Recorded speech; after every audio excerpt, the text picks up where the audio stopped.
segment of our grade 3 Sinhala class of St. Peter's College, Colombo 4, Nikamu branch.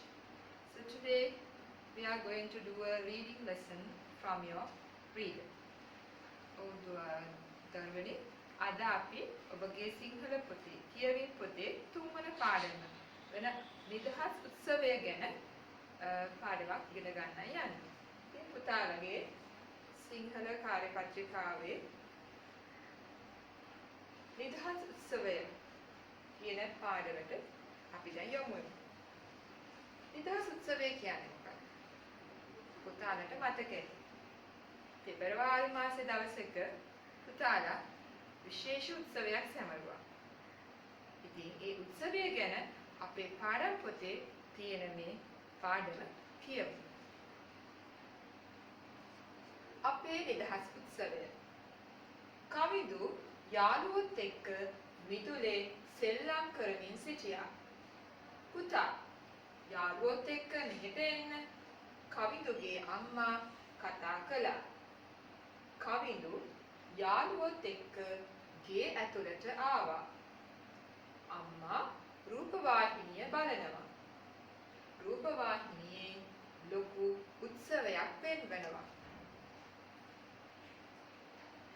හමුදා පෙළපාලි, යුද්ධ ටැංකි, අහසේ කරණම් ගසන ගුවන් යානා, පැරෂූට් බටයෝ,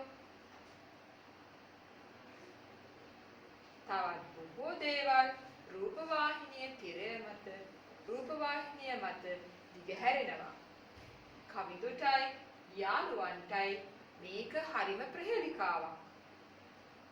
ඒ හින්දාම කවිෂා ප්‍රශ්නයක් ඇහුවා. මොකක්ද නැන්දේ මේ උත්සවය? ඒ පුතේ අපේ රටේ නිදහස් උත්සවය. මොකද්ද නිදහස් උත්සවය කියන්නේ? ඒ ප්‍රශ්නය ඇහුවේ කවිෂාමයි. හැමෝම අහන්නකෝ. කවිදුගේ අම්මා උත්තර දෙන්න සූදානම් වුණා.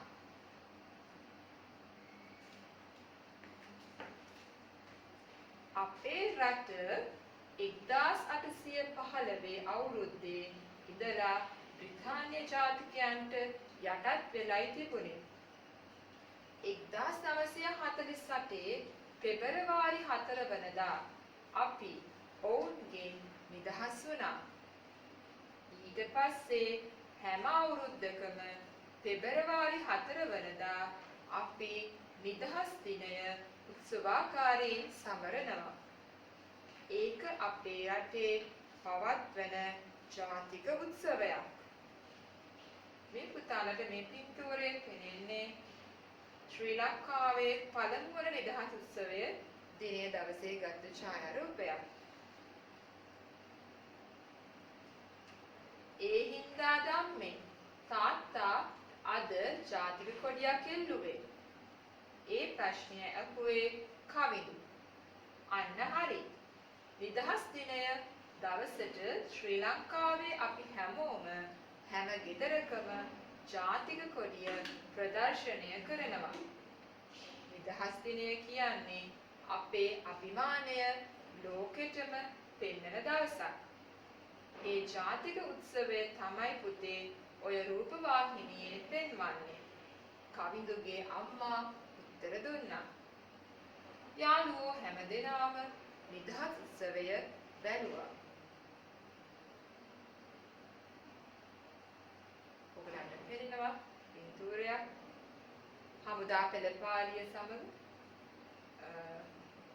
පවුලේ සැම එකතු වෙලා දැන් මේ රූපවාහිනිය නරඹනවා. හරි. පුතේ මේ නිදහස් උත්සවය කියන පාඩමේ ඔයගොල්ලෝ පුතාලට තියෙනවා අවබෝධයේ ප්‍රශ්න කිහිපයකට උත්තර ලියන්න. පුතාලගේ වැඩ පොතේම පිළිතුරු ලියන්න පුළුවන්. මේ අවබෝධය පාඩම කියවා උත්තර ලියන්න. රූපවාහිනිය බලමින් සිටියේ කවුද? පළවෙනි ප්‍රශ්නය රූපවාහිනිය බලමින් සිටියේ කවුද? දැන් පුතාලට නැවතත් මෙම පාඩම කියවලා පිළිතුරු සොයන්න වෙනවා. රූපවාහිනිය බලමින් සිටියේ කවුද කියලා. එම පිළිතුර මේ දී ඇති ඉරි මත නිවැරදිව අකුරු ලස්සනට ලියන්න ඕනේ. දෙවන ප්‍රශ්නය. රූපවාහිනියේ පෙන්වමින් සිටි උත්සවය කුමක්ද? පුතාලට ඒක තාම පහසු උත්තරයක්. පිළිතුර තමයි නිදහස් උත්සවය. ඒතර රූපවාහිනියේ පෙන්වමින් සිටි උත්සවය නිදහස් උත්සවය කියලා පුතාලා දන්නවා. ඊළඟ ප්‍රශ්නය. අපේ රට 1948 නිදහස ලැබුවේ කුමන ජාතිකයන්ගෙන්ද? 1948 නිදහස ලැබුවේ කුමන ජාතිකයන්ගෙන්ද? ඊළඟට කියවීම නැවත පාඩම කියවලා බලුවොත් හොයාගන්න පුළුවන්. ඊළඟට මතකයි. බ්‍රිතාන්‍ය ජාතිකයන්. අපි හැම අවුරුද්දකම නිදහස් දිනය සමරන්නේ කවදාද? අපි හැම අවුරුද්දකම නිදහස් දිනය සමරන්නේ කවදාද? පුතාලට ඒ දිනය අමතක වෙන්නේ නැහැ. පෙබරවාරි මාසයේ දිනයක්. ඉතින් නැවතත් පාඩම කියවන්න පුළුවන් මේට පිළිතුරු හොයාගන්න. ඊළඟ ක්‍රියාකාරකම් පුතේ ගැළපෙන වචන යොදා හිස්තැන් පුරවන්න. ගැළපෙන වචන යොදා හිස්තැන් පුරවන්න. වචන කිහිපයක් තියෙනවා.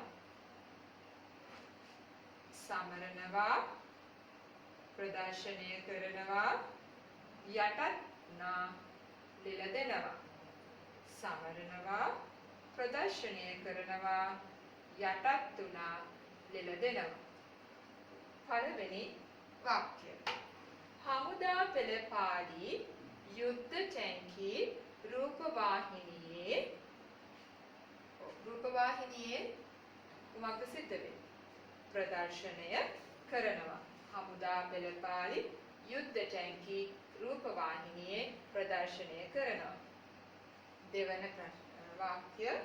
අපේ රට බ්‍රිතාන්‍ය ජාතිකයන්ට යටත් වුණා. අපේ රට බ්‍රිතාන්‍ය ජාතිකයන්ට යටත් වුණා. තුන්වන වාක්‍ය. පෙබරවාරි 4 වෙනිදා අපි නිදහස් දිනය. දැන් පිළිතුරු දෙකක් ඉතුරු වෙලා තියෙනවා.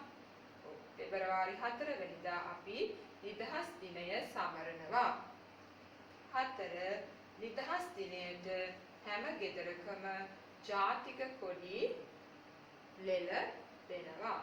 ඉතින් පුතාලා මේ පැහැදිලිව මේ අකුරු ලියද්දී අපි දන්නා ඉරෙන් උඩට එන අකුරු සහ ඉරට මේ ඉරෙන් පහළට ලියවෙන අකුරු ගැන අවබෝධයෙන් මෙම වචන ලස්සනට ලියන්න ඕනේ. ඊළඟ ක්‍රියාකාරකම පහත සඳහන් එක් කොටුවල ඇතුළත් වචන භාවිතා කර වාක්‍යයක් බැගින් ලියන්න. පහත සඳහන් එක් කොටුවල ඇතුළත් වචන භාවිතා කර වාක්‍යයක් බැගින් ලියන්න. උදාහරණය පුතේ 1948 පෙබරවාරි 4 සහ නිදහස කියන වචන දෙකට අපිට වාක්‍යයක් හදාගන්න පුළුවන් මේ විදිහට. 1948 පෙබරවාරි 4 වෙනිදා අපේ රටට නිදහස ලැබුණා. 1948 පෙබරවාරි 4 වෙනිදා අපේ රටට නිදහස ලැබුණා. දැන් ඊළඟට තියෙනවා පුතේ වචන දෙකක් අපේ රටේ ඊළඟ කොටස තමයි ජාතික උත්සවය. එතකොට මේකට වාක්‍යයක් හදාගන්නේ කොහොමද? අපේ රටේ ජාතික උත්සවය ගැන කොහොමද අපි ලියන්නේ? නිදහස් දිනය අපේ රටේ ජාතික උත්සවයකි. දැන් නිදහස් දිනය අපේ රටේ ජාතික උත්සවය සමරන දිනයකි. ඊළඟට තියෙනවා පුතේ නිදහස් දිනයට ජාතික කොඩිය. දැන් කොහොමද නිදහස් දිනයට ජාතික කොඩිය සම්බන්ධ වෙන්නේ? අපි දන්නා නිදහස් දිනයට ජාතික කොඩිය ඔසවනවා. ඉතින් පුතාලට ලියන්න පුළුවන් නිදහස් දිනයට අපි ජාතික කොඩිය ඔසවනවා. නිදහස් දිනයට අපි ජාතික කොඩිය ඔසවනවා. ඊළඟට ශ්‍රී ලංකාවේ අභිමානය ගැන තියෙන්නේ. නිදහස් දිනයේ පුතාලා දන්නවා හමුදා පෙළපාලි යුද්ධ ටැංකි හරි ගහම්බීර උත්සවයක්. ඉතින් මේක ලංකාවේ අභිමානය පෙන්වන උත්සවයක්. ඉතින් පුතාලට කියන්න පුළුවන් ශ්‍රී ලංකාවේ නිදහස් දිනය ජාතික අභිමානය පෙන්වන දිනයකි. ශ්‍රී ලංකාවේ නිදහස් දිනය ජාතික අභිමානය පෙන්වන දිනයකි. ඒ විදිහට පුතාලට පුළුවන් මෙම වාක්‍ය නිර්මාණය කරන්න. හරි පුතේ. ඊළඟට පුතාලට තියෙන්නේ ජාතික කොඩිය වර්ණ ගන්වන්න. නිවැරදි වර්ණ භාවිතා කර ජාතික කොඩිය පාඩ කරන්න. පුතාලට පරිසරයේ පාඩමින් අපි මේ වගේ පාඩමක් කරා ජාතික කොඩිය සම්බන්ධයෙන්. ඉතින් පුතාලා නිවැරදි පාඩ අඳුරනවා. නිවැරදිව මෙම ජාතික කොඩිය පාඩ කරන්න ඕනේ. ඉතින් මේ නිදහස් උත්සවය ගැන ක්‍රියාකාරකම් පැවරුම ඔයගොල්ලන්ගේ වැඩ පොතේ තිබුණ පැවරුම මේකයි. පුතාලට තව දෙයක් කරන්න පුළුවන්. නිදහස් දිනය ගැන වාක්‍ය 3ක් පුතාලගේ රචනා පොතේ ලියන්න පුළුවන්. අවමය වාක්‍ය 3ක්. වාක්‍ය 5ක් වගේ ලියුවත් කමක් නැහැ. අඩුම තරමේ 3ක්වත් ලියලා තියෙනවා. අඩුම තරමේ වාක්‍ය 3ක් නිදහස් දිනය ගැන පුතාලගේ රචනා පොතේ ලියන්න පුළුවන්. එහෙම නැත්නම් රචනා පොතක් මම හිතන්නේ මේ වෙනකොට ළඟ තියෙන්න ඕනේ. එහෙම නැත්නම් ඔයගලගේ සිංහල පොතේ හරි නිදහස් දිනය ගැන වාක්‍ය 3ක් ලියන්න. හරි. ඊළඟට අපි බලමු අපේ අද දිනේ පාඩමේ තව කොටසක් තියෙනවා. ඒ නිදහස් දිනයට සම්බන්ධ දෙයක් නෙවෙයි වෙනත් පාඩමක්. පුතාලගේ කාර්යපත්‍රිකාවේ පුතාලා මේක දකින්න ඇති. මව්බස වැඩපොතේ 8-9 පිටුවේ වගුව සම්පූර්ණ කරන්න. උදාහරණය ආදර්ශයට ගන්න.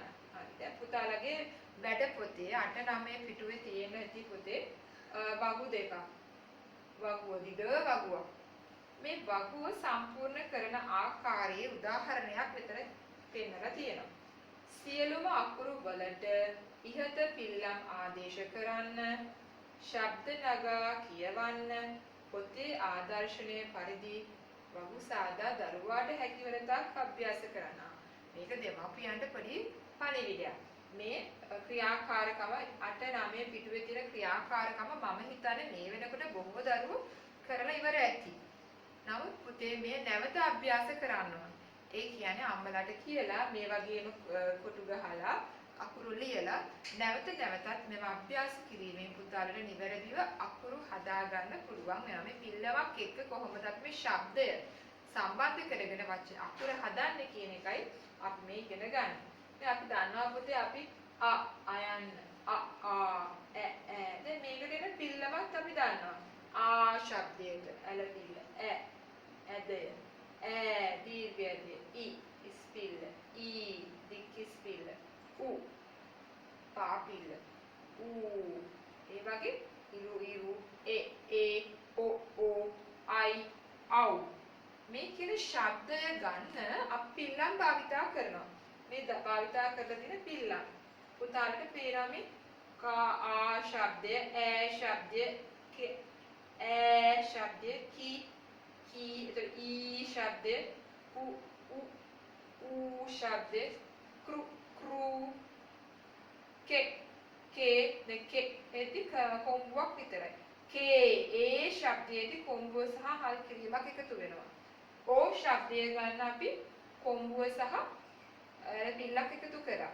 ඕ ශබ්දය ගන්න කොම්බුවයි ඇලපිල්ලයි හල් කිරීමක් එකතු වෙනවා. අයි කියන ශබ්දයේ එකතු කරාදී ක එකට කයි. ඒතර අව් ශබ්දයේදී කව්. ඒ විදිහට පුතාලගේ වැඩ පොතේ මේ ස්ථාන පුරවන්න තියෙනවා. එතකොට මේ අදාළ පිල්ලම යොදලා මෙම අකුරු නිර්මාණය කරන්න ඕනේ. ඒතකොට මේ ශබ්දයක් එක්ක මේ පිල්ලමත් එක්ක කොහොමද අපි මේක ලියන්නේ? ශබ්දය වචනයක් කියද්දී කො කිව්වොත් කොහොමද ලියන්නේ? කෘ කිව්වොත් කොහොමද ලියන්නේ?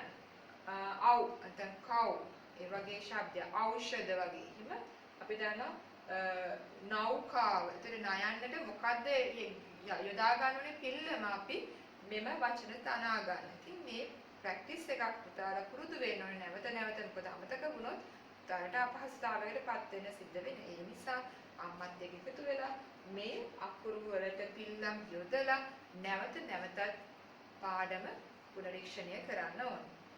ඉතින් පුතාලට මේ වගේ ක්‍රියාකාරකම් දෙකක් තියෙනවා. පුතාලගේ වැඩපොතේ ඒ ක්‍රියා පිටු දෙකක් තියෙනවා. එකම ක්‍රියාකාරකම මේක කරන්න පොතේ වැඩ ඉවරයි නම් නිම කරලා නම් තියෙන ඔබ නැවත A4 sheet එක හරින එක ලියලා නැවත අභ්‍යාස කරලා හොඳින් අකුරු ටික තනා ගන්න පුරුදු වෙන්න ඕන. ඉතින් පුතාලා නැවත තවත් වීඩියෝකින් ඔබව හමු වෙන තුරු ඔබ සියලු දෙනාටම ජේසුස් ස්තුතියි.